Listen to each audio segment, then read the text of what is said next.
Pernah tak rasa macam tersekat, tak tahu nak pilih yang mana? Jom kita rungkai sama-sama. Rasa ragu-ragu ni kan macam kabus, buat kita resah. Nah, prinsip inilah kompas kita.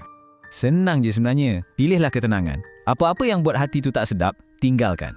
Sikap berhati-hati macam ni ada nama tau. Namanya warak. Ia macam perisai iman kita.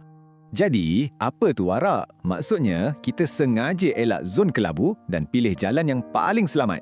Ada 3 asas penting. Pertama, sentiasa waspada. Kedua, jauhi syubhah. Dan ketiga, pilih jalan selamat. Mudahnya macam ni, dengar kata hati. Kalau rasa tak kena tu, kemungkinan besar memang tak kena. Okey, jom kita tengok satu contoh dekat sekolah. Bayangkan anda tengah jawab exam penting.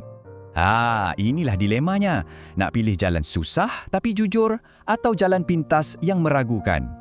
Bila kita pilih untuk jujur, ia bukan setakat pasal exam, tapi ia pasal jaga maruah diri. So, apa yang kita dapat? 4 benda besar. Pilih yang jelas, jaga hati, jadi tanda takwa dan ia bentuk akhlak. Nampak kan? Sikap warak ni datangnya dari iman yang teguh, bukannya sebab kita takut-takut.